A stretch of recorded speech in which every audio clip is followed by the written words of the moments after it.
हम लोग आज अकबर के साम्राज्य विस्तार की बात करेंगे। हालांकि इतिहास की बात बहुत दिनों के बाद हो रही है, क्योंकि जनगणना का प्रशिक्षण चल रहा है। बीच बीच में परीक्षाएं भी होती हैं जिसमें अक्सर ड्यूटी होती है, तो इसलिए थोड़ी सी व्यस्तता बढ़ गई है। हालांकि इस व्यस्तता के बीच भी इसे कंटिन्यू रखने का प्रयास किया जाएगा, जिससे आप लोगों की ये जो शिकायतें हैं कंटिन्यू नहीं रहता है, इसको दूर किया जाए। इसके लिए मैं आप सभी का क्षमा प्रार्थी हूँ। तो अकबर का साम्राज्य विस्तार, एक तो अकबर के साम्राज्य विस्तार को हम लोग 3 भाग में बांट कर देखेंगे। उत्तर भारत में उसका साम्राज्य विस्तार, काबुल, कंधार, कश्मीर, उड़ीसा, बलूचिस्तान, इस क्षेत्र में जो उसका साम्राज्य विस्तार हुआ। और तीसरा दक्षिण भारत में साम्राज्य विस्तार। तो ये 3 पार्ट में हम लोग देखेंगे। हालांकि ये 3 पार्ट डिटेल करने के पहले हम लोग एक प्रश्न जो अक्सर पूछा जाता है कि किस क्षेत्र पर अकबर ने कब अधिकार किया, तो उस प्रश्न को पहले कर लें क्योंकि वह एक सामान्य सा प्रश्न अक्सर पूछा जाता है कि जैसे बिहार पर अकबर ने कब अधिकार किया, उड़ीसा पर कब अधिकार किया, किस मुगल सेनानायक के नेतृत्व में अधिकार किया गया था। तो वह जो प्रश्न है उसको हम लोग पहले कर लें, फिर उसके बाद हम लोग इसको डिटेल करेंगे। तो 1556 पानीपत का द्वितीय युद्ध।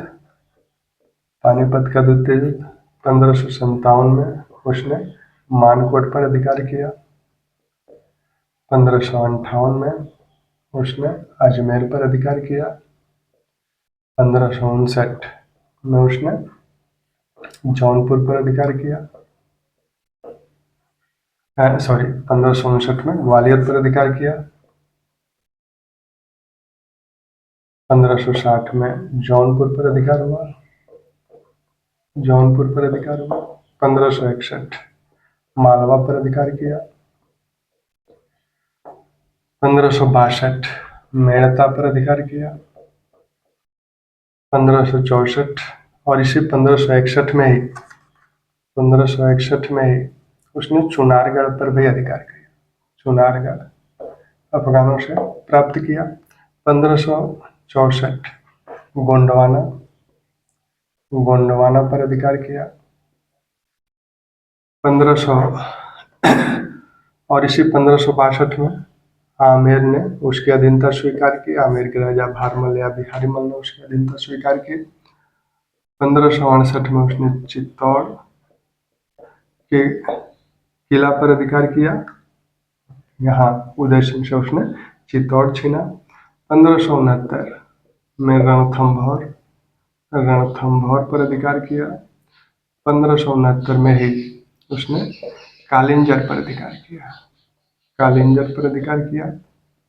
1570 में 3 राजपूत राजाओं ने उसकी अधीनता स्वीकार की। मारवाड़ का राजा जो चंद्रसेन था, बीकानेर कल्याणमल यहाँ के राजा थे, और जैसलमेर यहाँ के राजा रावल हर राय थे। तो इन तीनों ने 1570 में उसकी अधीनता स्वीकार की। 1574 में बिहार, और इसी बीच 1572 में उसने गुजरात पर अधिकार किया। 1572 में गुजरात पर अधिकार किया। 1574 में बिहार और 1576 में बंगाल पर अधिकार किया। ठीक, 1576 में बंगाल पर अधिकार किया। और इसी 1576 में हल्दी घाटी का युद्ध हुआ। 1576 में हल्दी घाटी का युद्ध हुआ। आगे 1576 के बाद 1581 एक महत्वपूर्ण वर्ष है, और माना जाता है कि अकबर के शासनकाल का सबसे संकटमय वर्ष था 1581। तो 1581 में उसने काबुल पर अधिकार किया। 15 शाह के मिर्जा को पराजित किया गया था। 1585 में इस काबुल को मुगल साम्राज्य में मिला लिया गया। 1585 में कश्मीर पर अधिकार किया गया। 1591 में सिंध पर अधिकार किया गया। 1592 में मान सिंह ने उड़ीसा पर अधिकार किया। 1595 में बलूचिस्तान और कंधार बिना युद्ध के प्राप्त हो गया। मुजफ्फर हुसैन मिर्जा से यह शाह बेग को, जो मुगल सेनानायक थे, उनको ये बिना युद्ध के प्राप्त हो गया। मुजफ्फर हुसैन ने शाह बेग को यह दुर्ग समर्पित कर दिया था, क्योंकि ईरान के शासक के साथ उसके संबंध अच्छे नहीं चल रहे थे। तो 1595 1601 अशेरगढ़ की विजय। अशेरगढ़ की विजय ये अकबर की अंतिम विजय है। तो ये तो वर्ष है अकबर के विजयों की। अब इसमें सेनानायक कौन है? मालवा में 1561 में जो अभियान भेजा गया वह अधम खां के नेतृत्व में भेजा गया। अधम खां महामनगा का पुत्र था। गोंडवाना को जीतने के लिए जो अभियान भेजा गया आशफ खां के नेतृत्व में भेजा गया। चित्तौड़ पर अधिकार उसने स्वयं किया था, उस अभियान का नेतृत्व स्वयं किया था। 1576 में हल्दी घाटी का जो युद्ध हुआ, वह युद्ध, उस युद्ध के लिए मान सिंह और आसफ खां को दोनों को एक साथ भेजा गया था। बिहार पर अधिकार उसने स्वयं किया। बंगाल पर अधिकार मुनीब खां द्वारा किया गया था। काबुल को मान सिंह के द्वारा मुगल साम्राज्य में मिलाया गया। उड़ीसा पे जो अधिकार किया गया, उड़ीसा पे अधिकार मान सिंह ने किया, मान सिंह के नेतृत्व में किया गया। वैसे ही कश्मीर का जो अभियान किया गया था, तो कश्मीर अभियान कासिम खां और भगवान दास के नेतृत्व में किया गया। सिंध अभियान का नेतृत्व अब्दुल रहीम खान खाना के नेतृत्व में किया गया। वैसे ही बलूचिस्तान पर अधिकार मीर मासूम के नेतृत्व में किया गया। और जैसा कि हम लोगों ने देखा, कंधार शाह बेग को प्राप्त हुआ।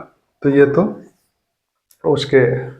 उसने जिन जिन क्षेत्रों की विजय की, उन क्षेत्रों का विजय वर्ष है और उन अभियानों का जिस मुगल सेनानायक ने नेतृत्व किया उसकी बात हम लोग, अब इसको हम लोग एक एक करके डिटेल करेंगे। जैसे मालवा का अभियान, या फिर 1567-68 में जो चित्तौड़ के विरुद्ध अभियान किया गया था, या 1562 में वो पहली बार शेख मोइनुद्दीन चिश्ती की दरगाह पे गया। तो उस दौरान आमेर के राजा बिहारी मल या भारमल ने उससे मुलाकात की और फिर उसकी अधीनता स्वीकार की। फिर उनके साथ जो वैवाहिक संबंध स्थापित हुआ। फिर बीकानेर और जैसलमेर के साथ उसके जो वैवाहिक संबंध स्थापित हुए 1570 में, जब वो नागौर की यात्रा कर रहा था। तो इन सब को हम लोग डिटेल करेंगे।